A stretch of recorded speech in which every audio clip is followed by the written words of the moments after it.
strapped in, good to go. Perfect. Well, welcome to the G-Wagon. So it sounds like you got a fair amount of kind of transferable experience for it.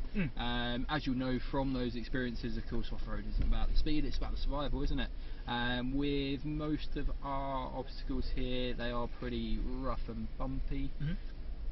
Kind of similar to the Farmsville ones, if not probably a bit bumpier than that even.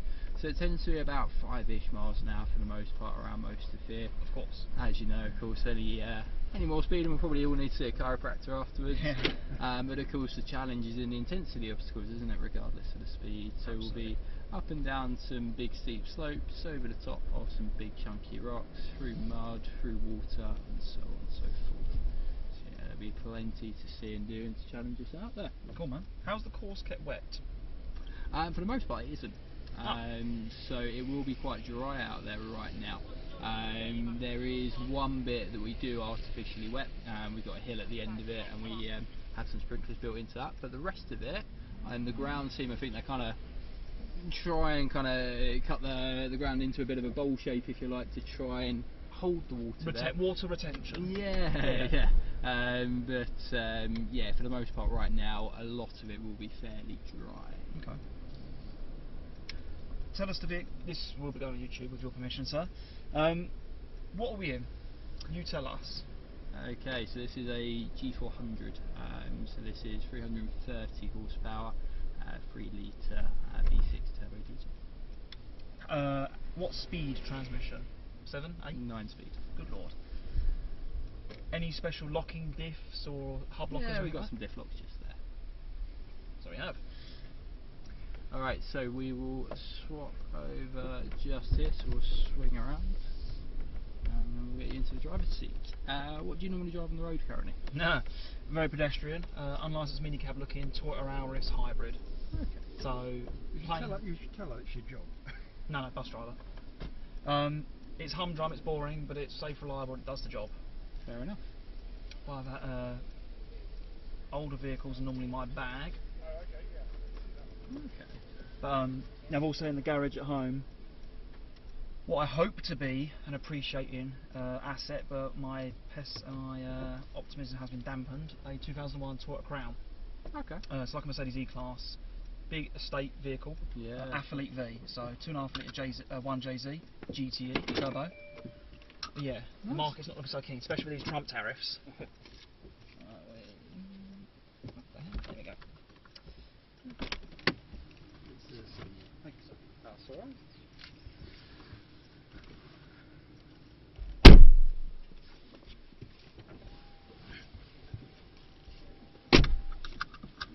Okay, so in terms of controls, car will be automatics, you won't need to worry about gears or a clutch. Gear selector is the stalk on the right, it will go down for drive, up for reverse, press the button in on the side for park once you're done. 2 pedals down there in the usual layout, of course, use your right foot for both of them just like we do daily. And I know it sounds really obvious while we're sat here and the car is in park, if you just practice moving your foot between the 2 pedals, you find there's a fair gap between them. Not unusual for a car of this size, of course, but it's just worth noting that you just have to bring your foot up, across and down. Supposed straight across. For yourself in the back, it's worth keeping the armrest down just like you got there. That gives you something to lean against when you get thrown around a little bit more. Alex might have already mentioned it when he was signing you guys on. Unfortunately, we don't allow any filming or anything like that in the back, but of course you've already paid for the footage anyway, so that's all getting recorded. Understood. Cool. So if you're feeling comfortable with the seating position, if you want to press down on the brake pedal, pull the gear lever down into drive, and if you slowly move your foot from the brake, of course the car will start to crawl forwards. So we'll then take the access road to the right here and make our way out to the course.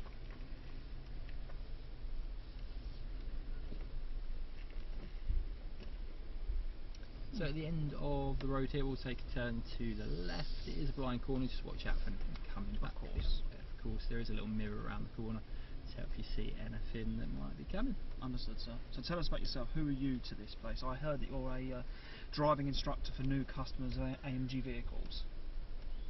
Yeah, so we do... Don't be modest, don't be humble. So yeah, we do instructing across track and off-road. Owners programs as well for AMG and EQ, corporate events and so on and so forth. Really. So as a retail customer in the real world purchasing a new flagship E-Class, they can pay to come meet you to drive a similarly spec'd vehicle off-road aggressively, or in good control, but to show the capabilities of their We vehicle. don't do that for every car, Okay. so it's only AMGs, EQs, that kind of Yeah, that's stuff. what I meant, yeah. So yeah, if you buy an E63, you'll get a program here with one of us. So yeah, we'll take a turn to the left down the bottom here. Looks like it's clear so Yeah. far, we'll keep an eye out. Of course.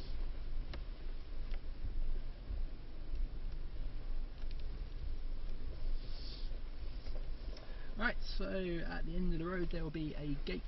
We'll come to a stop there for a moment and we'll use that as a chance to go into G mode. There is somebody just coming up the road, so Yes. keep an eye on them. If you hold it here, go into reverse for me. Car will approach us behind though, there was one following us up the road. Yeah, just pop it into reverse and keep an eye on them as well. It's just those guys have got their hazards on, which normally means that they are a non-licence holder. Young 'un. So we're probably better off reversing than they are. There you go, approaching yeah, now. that's fine. They can hold there and go back themselves.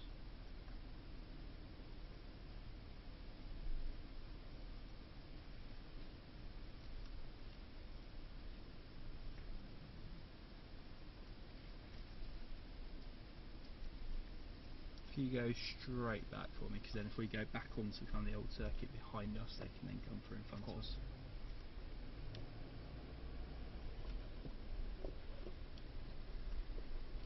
That good for you? Yeah, that's fine. So if you pop back into drive. Alright, so we'll head all the way down there. So yeah, when we get to the gate down the bottom, we'll hold it there on the brakes for a moment and we'll go into G mode, otherwise known as low range. So it's just going to shorten up the gear ratios, it's going to soften up the suspension a little bit more, so we're just a bit more prepared for the off-road side of things. So yeah, you can see the gate we were talking about, yes, and we'll come to a stop just before that. Understood.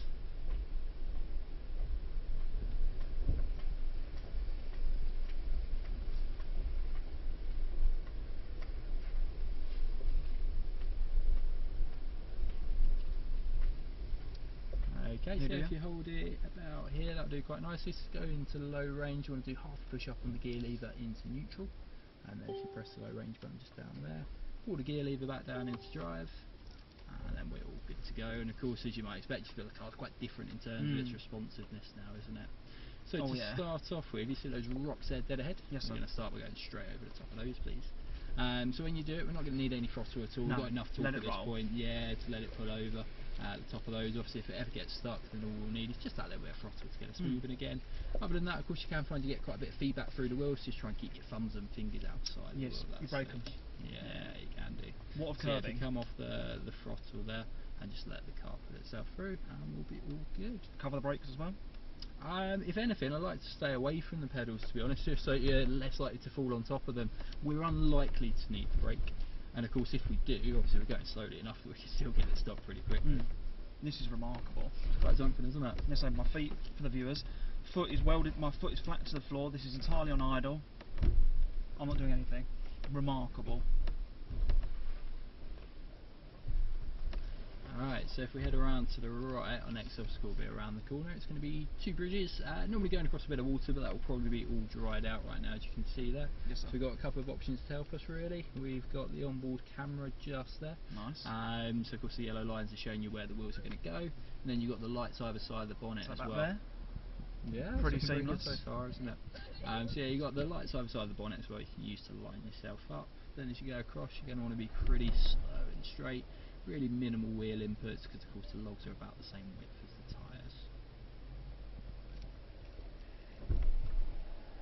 tyres. For the viewers at home, we've got a forward facing camera on screen.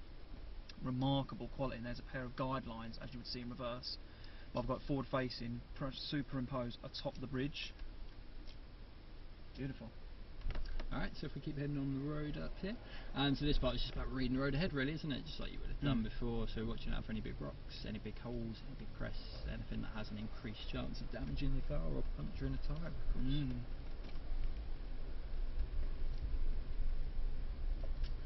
So yeah, you can see coming up where some of the water was over the winter, so you can see it from the sides there of where the bank is basically. So yeah, we'll be a bit choppier there, but we should be all good at this speed.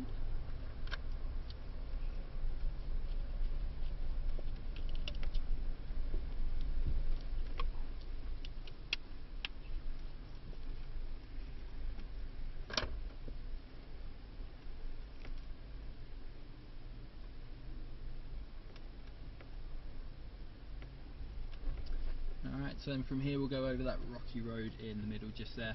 When you go over the rocks, it won't be quite as bumpy as the ones we started off on. It'll be the same kind of technique that we use then though. In particular, you can use the camera here to try to avoid some of the sharper edges, and of course then you just reduce that risk of punctures, don't you? Yes, sir.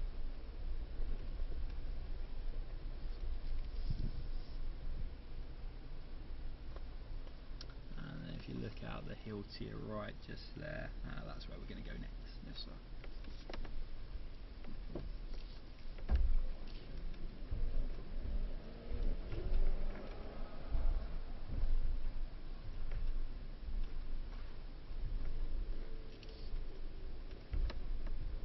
So yeah, if we kind of loop around in this little section here, we'll go over the top of that small mound in the middle.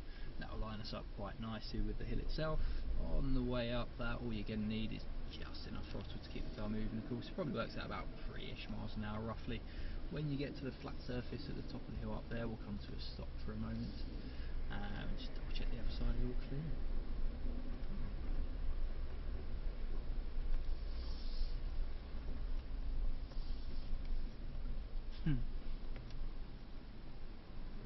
Incredible.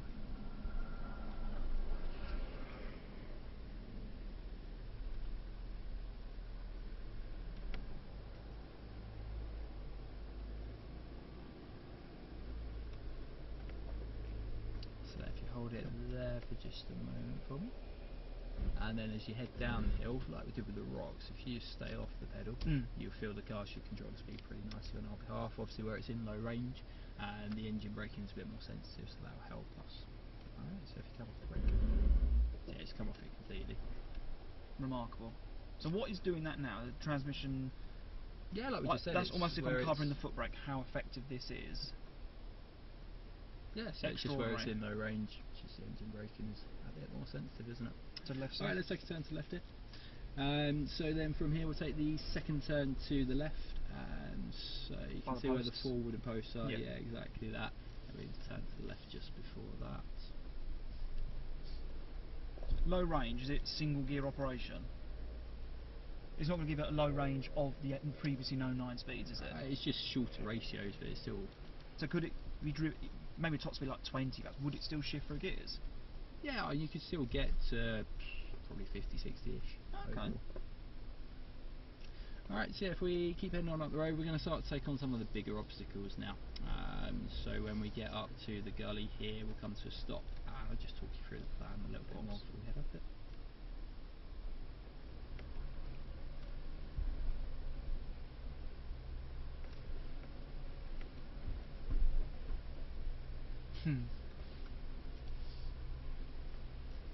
Alright, so if you hold it here on the brakes for a moment.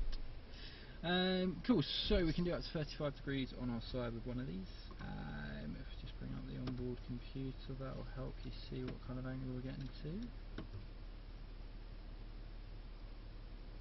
So yeah, you can see just there it's got 0 degrees, and we can keep an eye on that. So when we go up this, we're going to use the full width of the road on the left, so we're up against the grass. We'll drop into the banking on the left there, run across the top of it, not over the top where you got the plants and the barriers, but just below that edge on the left hand side.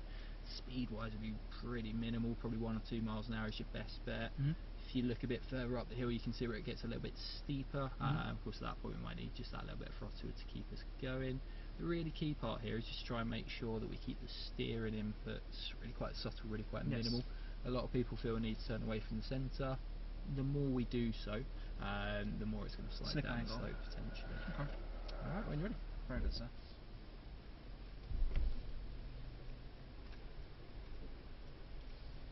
Yeah, if you start to drop into the right. And then if you want to appreciate how steep it is, look out the right hand window. Can you stroke the ground? Extraordinary. I had to force my torso to the left. Wahee! Let's try just that little bit of throttle for There me. we go. Come on, girl. Come on, girl.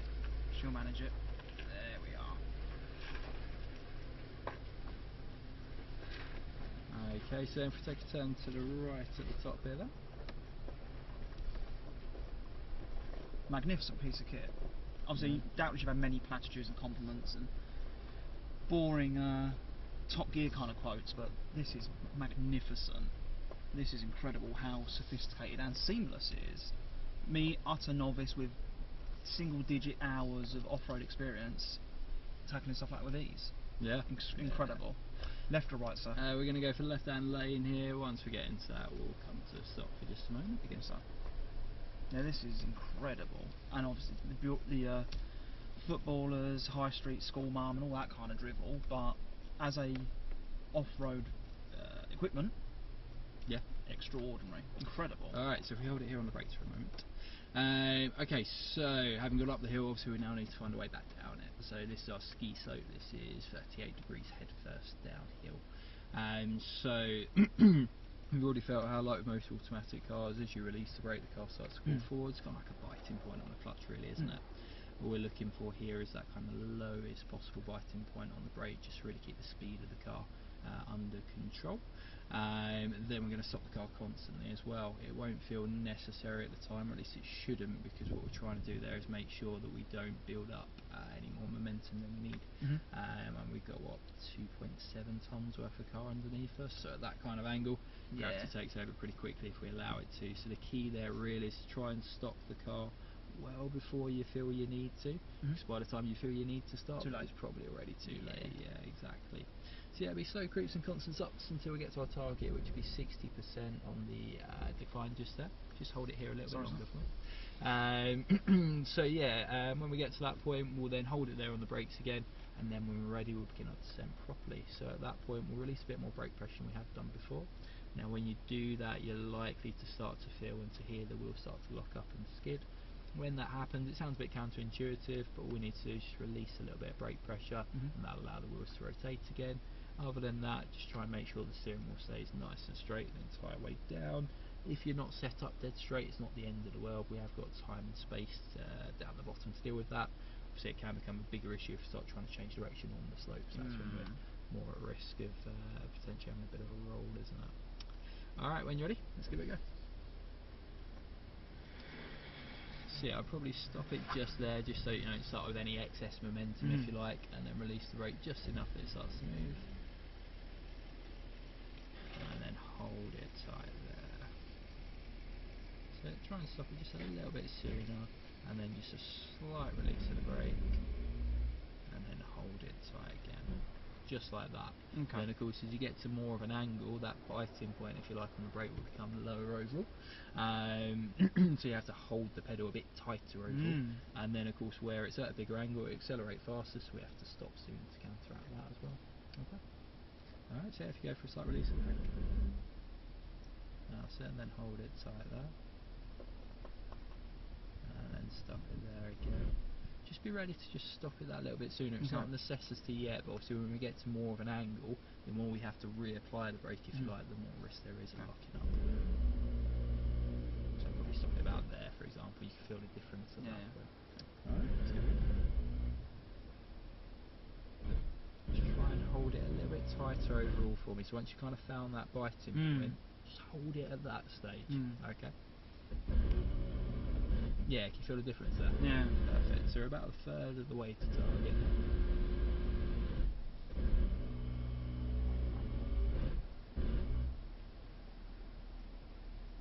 So you feel like that's wanting to accelerate quite quickly, hasn't it? So that's where we need that tighter hold on the brake.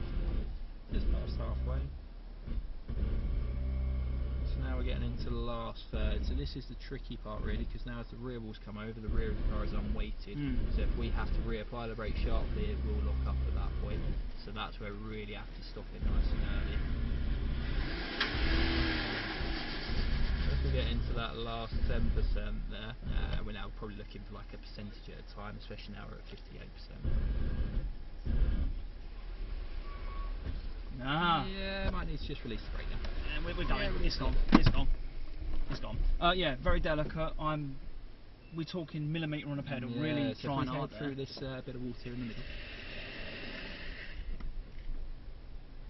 I don't mind flubbing that on camera. Yeah, I tried very hard, but the precision required on that pedal, I'm dancing on it, trying to very gently modulate it. But yeah, that was fiddly. Many apologies. No, you're all good. Alright, so yeah, we'll head through the water here, and then we'll take that hill to the right just after it. So when you get a bit closer to it, you'll see it a bit clearer. There's some logs that run across it. So your best bet with that is to tend to go for a little bit more momentum, if anything, than we did for the last hill. Probably more like 4 or 5-ish miles an hour. Just so, in a bizarre kind of way, it almost works out a bit smoother at that point. Where I suppose you're not having to accelerate so much to get over each one.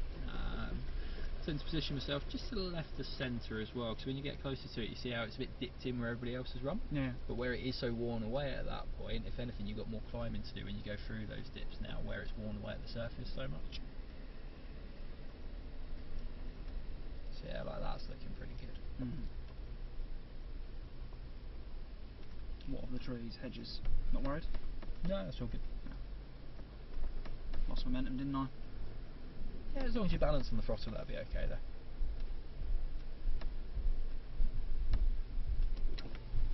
Alright, and then if we head straight down into the water crossing there, might need just to drag a brake on the way down here, just where all those kind of bumps on the road there.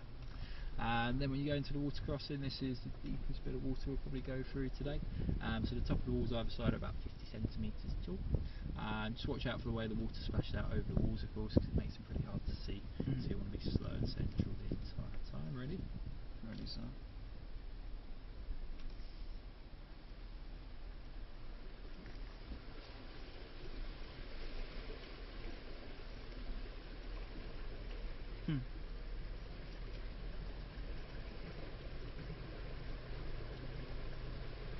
So then from here we'll take that next turn to the left that's coming up, and then we'll follow the water around from there to our next hill that we're going to climb up.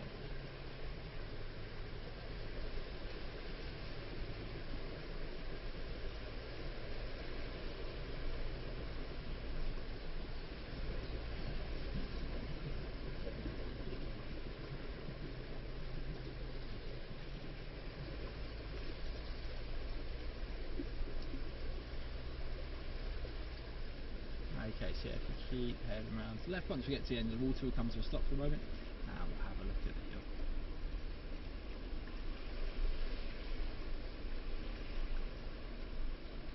Exciting. Exit the water, then stop? Yeah, if you hold it about here, that'll do quite nicely. Trouble is, it's hard to exit the water when we keep pushing it away from us, isn't it? Physical sense, yes. Yeah, so looking at the hill there, where do you think the best route to the top might be? Well, I can see tire track, basically the whole thing's stained black. There's 2 light tracks where everyone else does, either far left or far right. I'd say far left. There's a raised texture, but it looks like it's been smoothed by many cars. So I'd say far right, so we occupy the middle of the near side and the exterior of the offside. I could be entirely wrong. I tend to go up the left. It is just that bit flatter, as you kind of said there. The middle is where it's most ridged, isn't it? So it can be harder to keep momentum up at that point potentially. Then of course when you compare the left or the right's just got a bit more kind of grass and kind of moss to it, hasn't it? Which of course isn't going to necessarily provide us with too much in the way of traction. So I tend to go up the left. To be honest with you, all areas of it are probably passable in this car.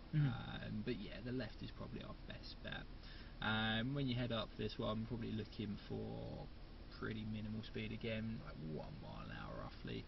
And it's all about the throttle control here, isn't it? So we need just enough throttle to keep it moving. But then when you look at the way the hill kind of curves away from you there, we're going to need just a little bit more throttle at that point, and the way you apply it will be the difference between getting to the top or getting stuck. As long as it's smooth, it'll be a smooth response from the car, and that'll really help you. Other than that, we'll pop the camera back on, because of course when you're going up at that angle, you're really going to see is the sky. Whereas where the camera is positioned on the bumper there, that'll help you to see the road ahead a lot better. Okay. When you ready? Let's go.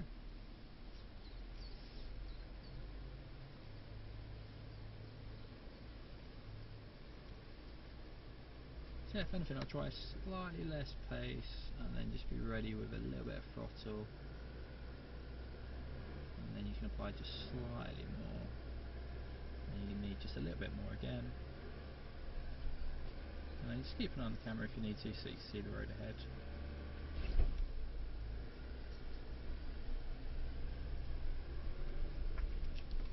Okay, and then if we head down the hill here, we'll go through the...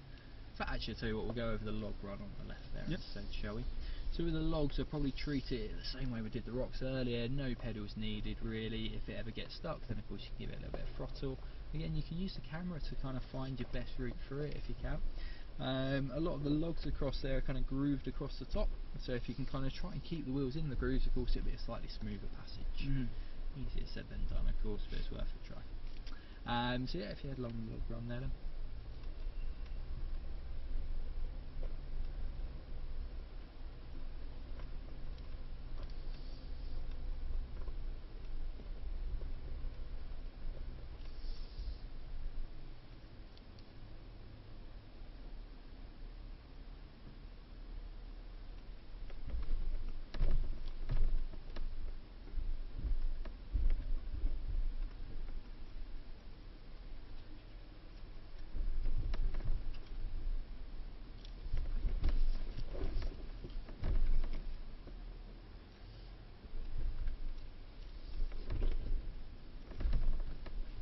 Okay, and if we line ourselves up in the left hand lane down the bottom of the ski slope, once we're on the pebbles there, we'll come to a stop for just a moment and we'll work out a plan.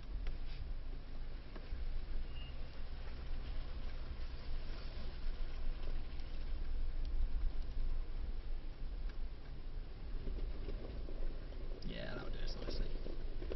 Alright, cool. So same question as before really, looking at the hill there, where do you think the best route to the top might be? Worn tracks in the middle, lots of moss on the right, grass incursion on the left, middle to the right, so divide it into quarters 2 and 4, so it's central to the whole expanse. Incorrect again. I'd probably look to go just to the right of centre really. The middle, a lot of people are drawn to the middle naturally here, just where there's a bit more space either side, so I think it can feel a bit more forgiving, can't it? But of course when you look at it you can see how, and actually you can almost see where people struggle to make it to the top. You see how it's wet for quite a while. Yes. And it kind of stops, doesn't it? And granted, I suppose the tyres would have dried out a little bit as well. That'll be a factor there. But of course, coincidentally, the water tracks, if you like, kind of stop around the same point where you get that lip. So of course, when you hit that lip, that can really kill your momentum right at an angle where you don't want it to. That leaves the left to the right. The problem with the left is it starts with that little hole, doesn't it? And then you've got that log up in the top left corner, which obviously if you hit that kind of angle will be quite dramatic. So yeah, I tend to go to the right of the centre. You don't want to be all the way up against the right, of course, because then you've got to keep an eye on the boulders, but just to the right of centre will help you. With this one, the throttle control is really important, just like it was with the last hill, but where this one is a bit steeper and it's also got a bit less grip, we want a bit more momentum behind us this time, because we don't want to try to accelerate up the hill too much, because that's when we're likely to get the front wheels to spin up. So yeah, I'd probably, if I get rid of the info about the diff locks there, I'll probably aim for about 4 to 5 miles an hour this time instead, and then just try and maintain that momentum as you head up. Okay, I'll do what I can. Alright, when you're ready.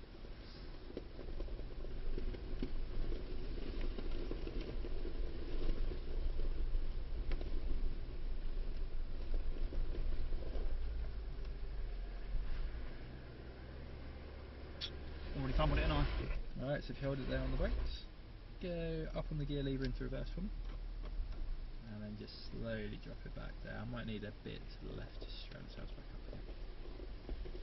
Yeah, you can go straight back now, that'll be fine. Alright, so what do you reckon happened there? Not enough speed on entry. Your speed on entry is fine, but of course as we get to more of an angle we just need to maintain that momentum, don't we? So of course as it gets more of an angle we're going to need a bit more throttle just to maintain that speed, okay? Alright, when you're ready, let's go. So a bit more, and then keep it now, so a bit more power. Keep that power. Same again, Okay, sir. hold it there on the brake. Into reverse. So a bit more to the left. Yes, sir.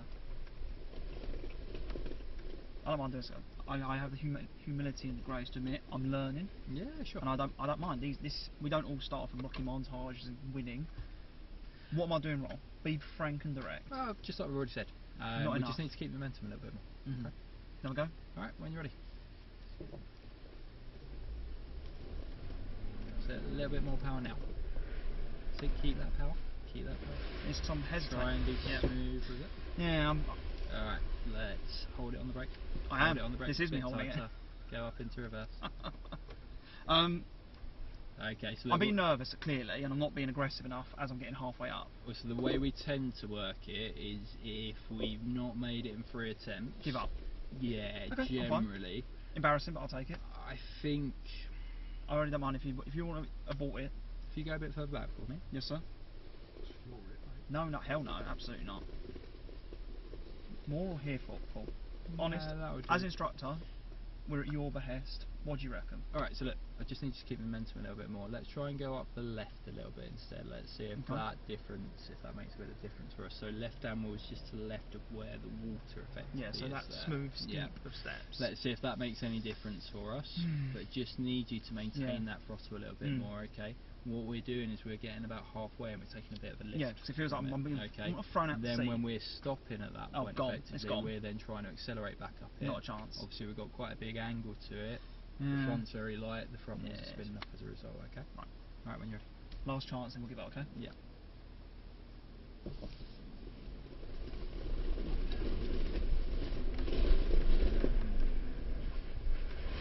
Straighten out the wheel a little bit and you'll be okay. Yes, we did it. Not seamlessly. Alright, so if you keep going straight on up the road here, Yes, sir. once we get up to the 2 blue cones either side, we'll stop it there for just a moment. When you get out, kiss the ground, and say, abort experience, you've had enough. No, it's all good. Thank you, sir.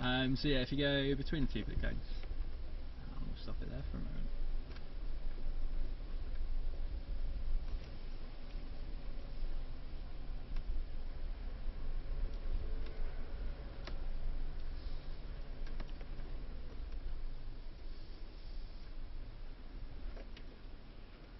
Okay, cool.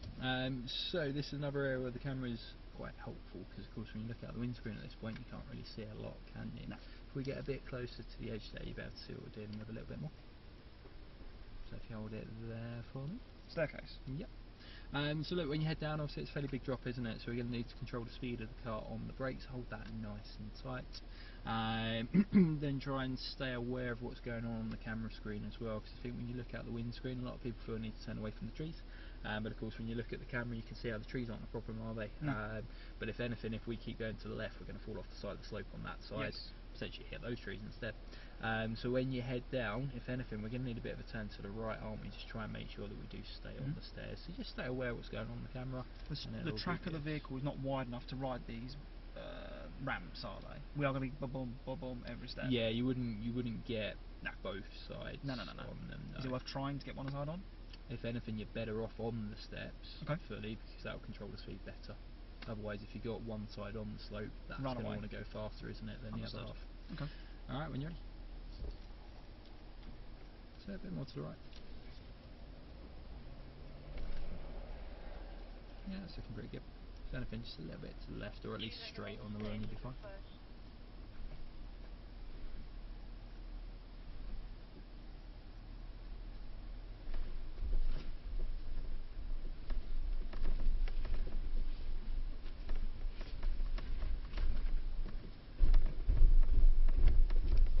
We've been given away Okay, so you see where the sign is for the elephant steps, that's where we're going to go next, okay?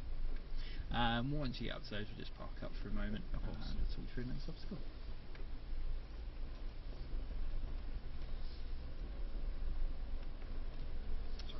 Yeah, that'll do us nicely. Alright, cool.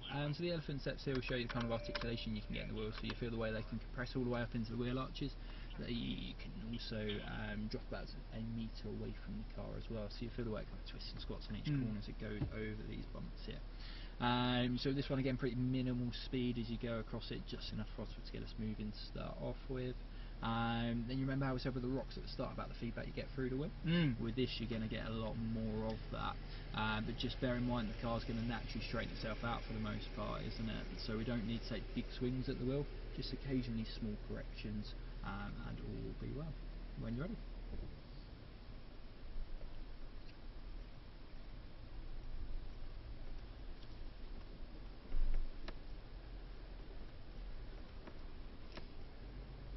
Yeah, so there's definitely some partial throttle needed. It's just about a balance occasionally, isn't it? Just enough to keep it moving like you're doing there. And then when you've got this bit of flat surface here, that helps you to build momentum a little bit more, so then you can probably do this bit without the pedals potentially. Mm.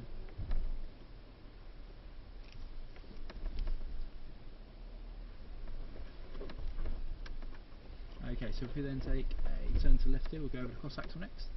So the cross axle is quite similar to what we experienced just there. Once we're out of this corner, if we can just come off the throttle and straighten up the wheel, I'll then pop the diff locks back in for this next bit. Right hand wheels across the right hand bank, left hand wheels across the left when you get to them. And what you really feel here is the way the front right goes from kind of fully pressed in to smoothly dropping away from the car as it goes over the edge there, and then the rest of the car will follow it over the edge effectively. So yeah, just a bit to the left there. A little bit more to the left and you'll be all good. Yeah, that'll do us nicely. Wow. Mm. Alright, so then from here we'll take the second turn to the left. So just after this bush here. This is what we call our rutted lane, so this is where it can get a bit muddy, although of course with the weather we've had recently I'm not sure that will really be the case today, but we'll see what it looks like. There's maybe a little bit, isn't there, but it's nothing too major. It'll probably be worth just trying to follow the wheel tracks on the left there, won't it, just to help us out a little bit, but it's nothing the car won't be able to handle. Of course, if it does feel a bit slippery, you can kind of feel the car just slide across the surface a little bit there.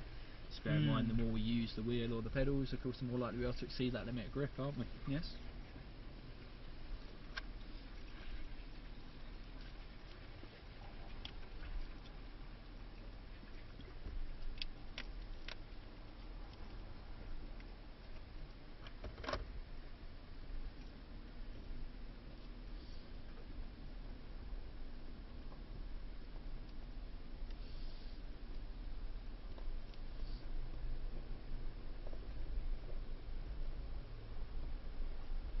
Perfect, so yeah, we'll keep following the road around. The rest of it will be a bit dry, to be fair.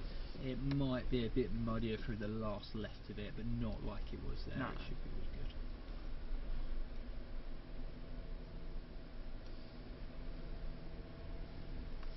If anything, it's almost a bit sandy, isn't it? Mm.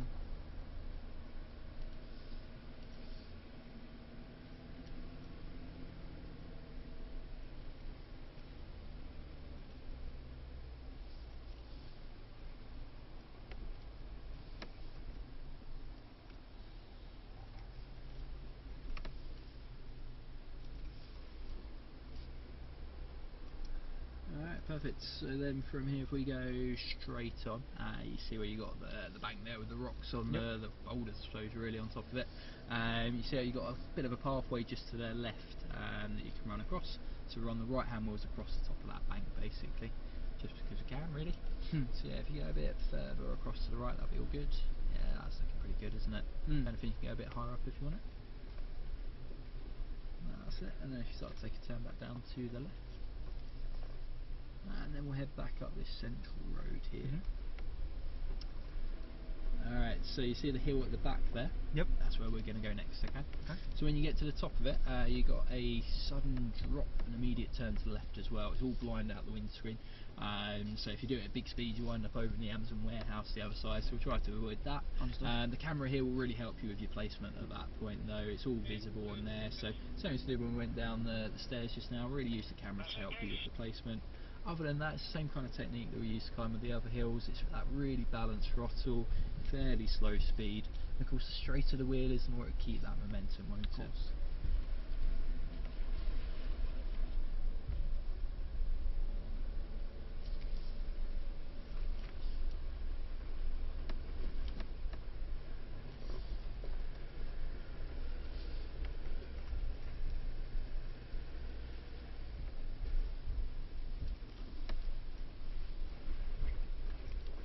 Alright, good stuff. So as we head along this road, it's just like almost like a typical farming lane, that kind of thing, really, isn't it? The bit to watch for here, I don't think it'll be too much of an issue today, but the bit to watch for is as you go under the trees, it can just keep the moisture a little bit more there, if you like, so it can become a bit muddier there than it is through the rest of it. Of course, you're at a slight angle as well, aren't you? So that can make it a little bit trickier. Obviously, if it does become that way, just watch out for any tyre tracks. It might turn into a bit more of a groove. Place the car in that and you'll be all good. And same as I said with the V-gully, obviously where you're at that angle, the more you try and fight the car sliding down the slope, if anything, the faster it's going to go down it, isn't it? So really subtle steering inputs overall will really help you at that point.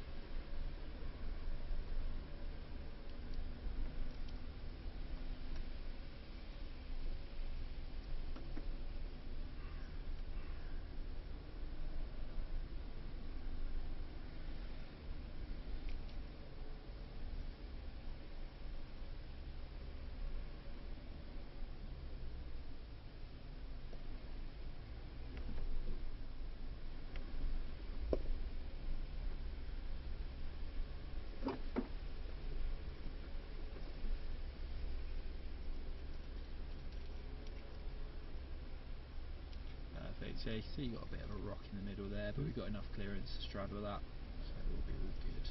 Cool. Are these modified in any way, or are they exactly as a customer would buy them? No, this is as you buy it from the dealership. Alright, so we'll take a turn to the right down at the bottom here. All good on the left as it stands, yeah, that should be all good. As in, first one here, yeah, yes? exactly that.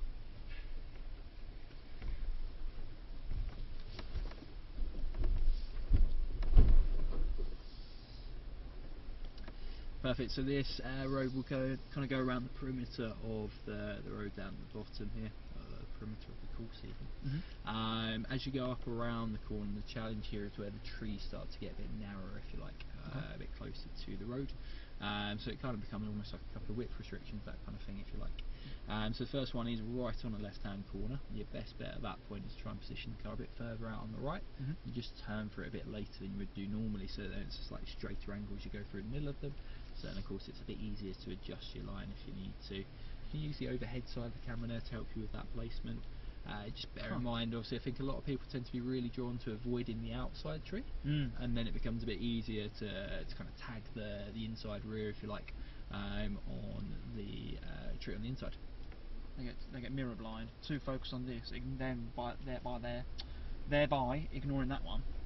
Yeah, and it's more the rear corner if anything. But yeah, you're pretty right there. So you can see the way the ground's kind of worn away on the right there, indicating where everybody else has gone before.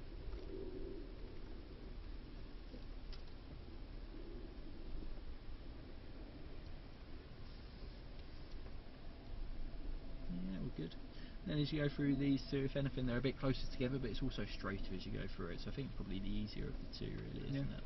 More daunting because they're opposed, but no, piece. No worse than a car park barrier. Yeah.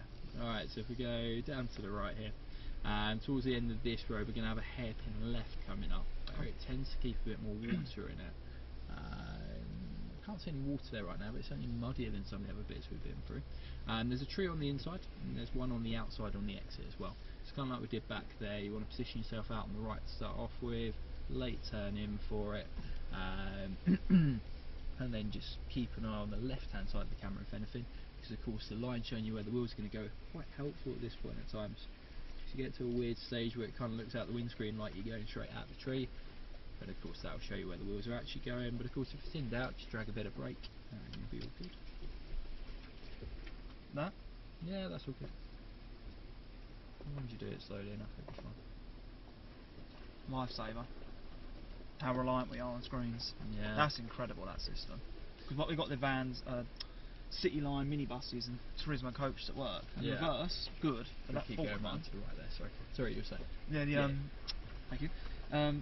That, very good. How's that kept clean? If you're like rugged off-road conditions, Siberian tundra or Amazonian forest, does washing the headlights then clean that? Like, do they have like a separate washer jet? No, the camera's not in the headlights, it's in the middle. Certainly, so but does it have its own jet, is what I meant? not that I'm aware of, no. So I know cars get cleaned every day anyway, so that's probably what makes the difference there. I mean, like on a rugged trail, expedition, overland, when that's blind, you're blind. Yeah. As you grow increasingly reliant on those magical yellow lines. Very good system though. Yeah. Cool, so after this next log bridge we'll take the next turn to the left. It's kind of an immediate turn afterwards. Kind of like we've been dealing with back there. You're going to have a tree on the exit.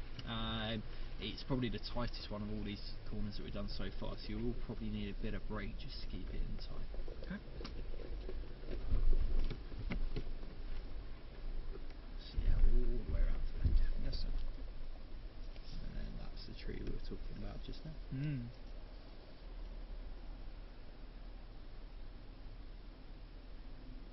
Deceptively good turn circle on this. Yeah. For a big old motor, what is it, 4.5, nearly 5 metres long? Yeah, it's got to be something like that, isn't it? Alright, if we take the second turn on the left from here then.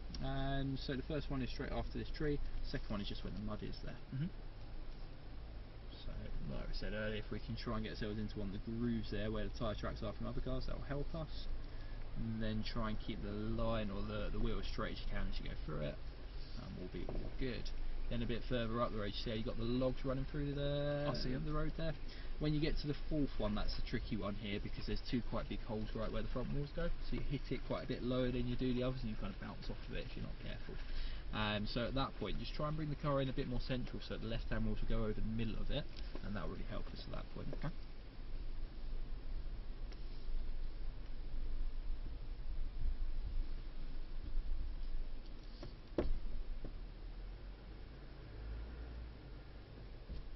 One.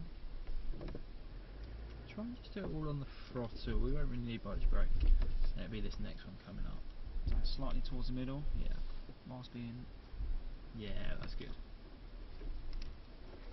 Perfect, and then we'll keep following the road around to the right. daytime fox. Yeah. Unexpected sight. Yeah, you get a fair bit of wildlife in here. You see some deer and that kind of stuff occasionally as well. Beautiful. To the right, yes? Yeah. So I was so mesmerised by the flora and fauna. We've got quite a few wild ones live near us that we feed. Oh, nice. Alright, so yeah, we'll keep going straight on up the road here. That will take us back towards those elephant steps that we did earlier. So when we get to those, we'll stop for just a moment, just pop the diff locks back in, and then we'll go over the top of those, same kind of technique as we did before with those really. Will be all good.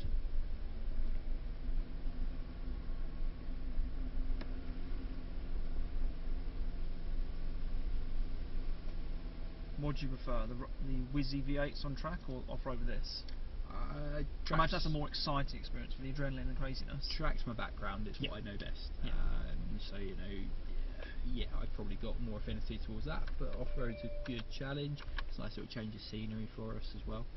And, you know, there's still stuff that you, in a weird kind of way, that you learn and work on out here that can translate to that. You know, the physics of the cars don't change. No. Even if the scenarios are very different.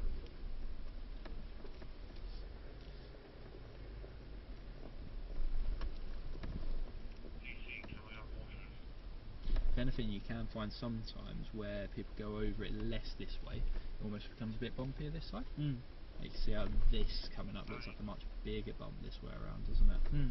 Or the I material gets suppose where the ejected. majority of us go that way, it just kind of wears it down on the other side a bit more. Yeah.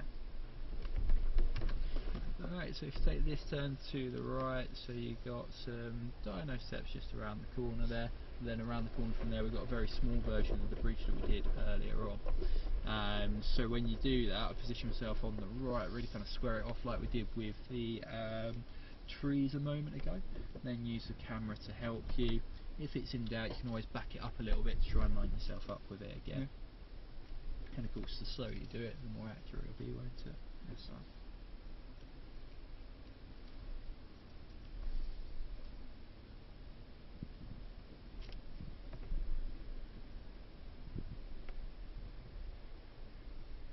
Satisfactory?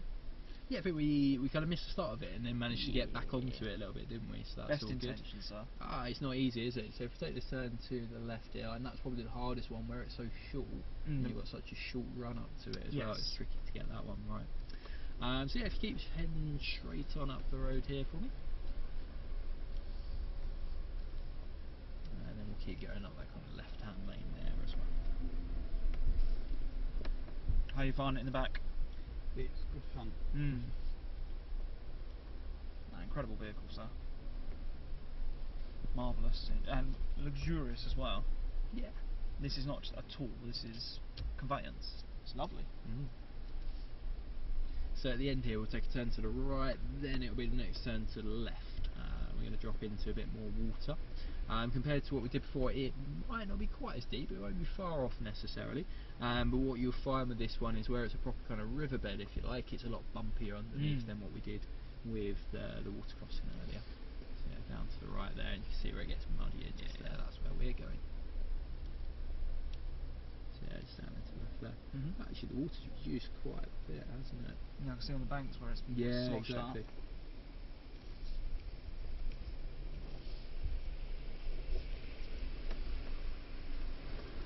Yeah, a lot more tactile, whereas the other one was a concrete bedded thing full of water. This is feels naturally occurring. Yeah.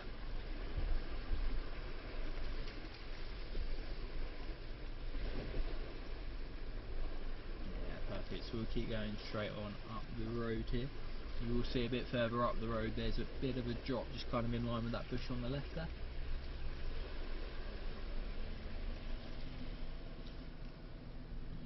Yeah, just coming up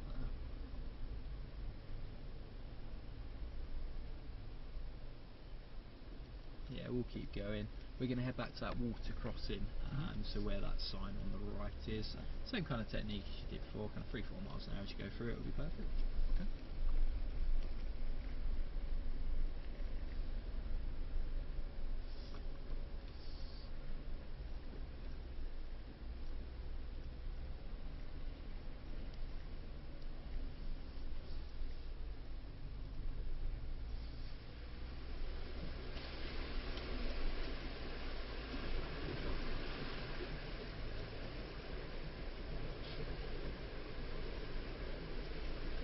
Perfect, so this time around we'll take that ramp to the right just there. Yep.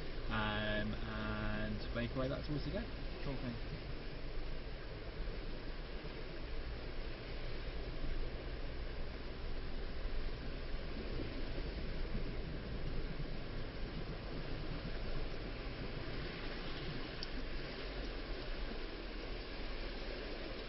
So yeah, if you make your way back towards the gate there, Yep. then once we get to it, we just pop it back into high range mode again. Certainly so. So yeah, if you pop it back into neutral, Half press. yeah. And then just the button down there again, back into drive, and then as you pull away, of course, you find it feels a lot more like a normal road car again.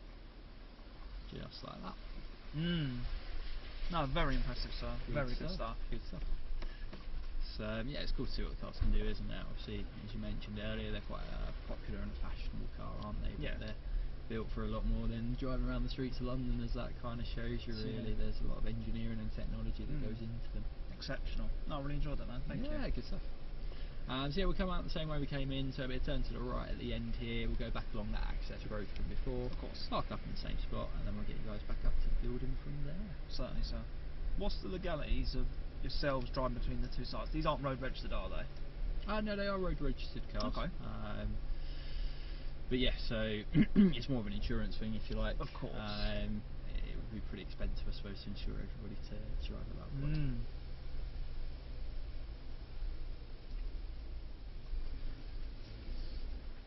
Yeah, like the throttle input to motion relationship, very different. It's very like Pressure and Ready, where it's spirited away, whereas back there on the home is like, come on, persuade the thing to move. It's a lot more responsive in low range, isn't it? But in a weird kind of way, in that you don't feel the car accelerate when you put in that more effort, are you? But of course then it's pretty well set up for that form of driving, isn't it? And you know, the off-road settings can vary a little bit, so like with the G63, the AMG version, that has a desert mode in it, because of course they sell a lot of those in places like Dubai and so on and so forth.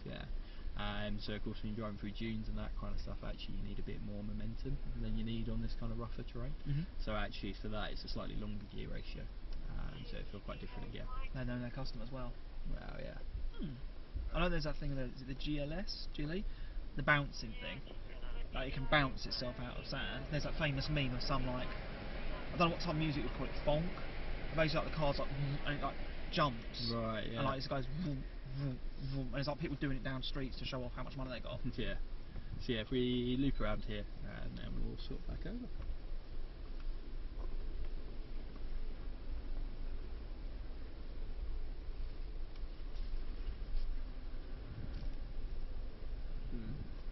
I'm not giving you room to work with, have I really? No, you're fine. Sure? That's not a problem at all, yeah. I'll leave it on full lock for you, how about that? It's all good. Into park. Cool, man. Alright, if we swap back over then.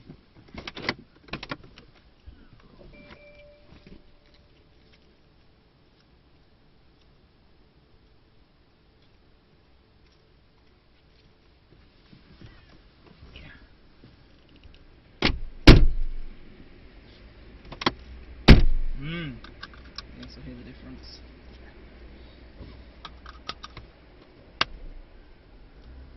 Well, yeah, I'm glad you've enjoyed it, and hopefully it showed you a bit of what the G-Wagons can do, and hopefully how to drive them. If you enjoy the rest of your day with us, the building itself is open till 6, so if you haven't had a chance to look around just yet, still got about an hour or so to do so. If you haven't seen it already, we've got a floor full of F1 cars on the first floor. Mhm. You've got AMGs up top. There's some simulators up there as well. Some scale electrics in the building. So yeah, plenty to see and do if you haven't had a chance to look around already. Oh, we have. It's a rotating display, so there's some cars absent today I expected to see, but as the lady at the front desk said, from Stuttgart, my mind's gone blank. Mercedes is in Stuttgart, isn't it? Yeah. Porsche and Mercedes, they share the same city. Massive gap there, I had like some mind fog. The displays are rotating, so I was expecting a 190e and a W124, which are major hallmarks of Mercedes heritage, but they were absent. But she explained how cars were on loan and so forth. Top two cars on my visit: the 180 Ponton from the 50s, the dark green car, second story building, and the W116 450 SEL. Gorgeous motor, very much my kind of speed. Yeah, it's nice that there's kind of something for everybody out there, isn't there? Absolutely. No, classics are much more my bag. Yeah. Though I very much appreciate the technological advancements and the crazy numbers that we achieve for cars now, but emotionally and how they feel, old. Just the other week, alas I don't have any footage of it because it got corrupted on the day. Drove a Lotus Cortina. Oh, okay. Magnificent, really nice. very difficult. Unservo brakes, no power steering, a gearbox you're doing battle with, but what a drive. Yeah. Loud, aggressive, bumpy. Probably not doing massive numbers in terms of speed, but it was very visceral. Yeah, sure. No, I've had a really good time, man. Thank you. I've enjoyed it.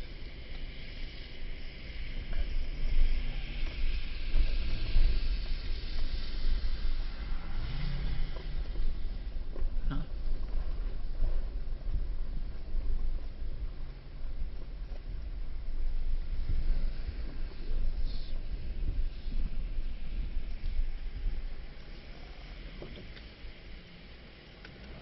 Sneak another one on the end, but apparently not. No concern. It's all good.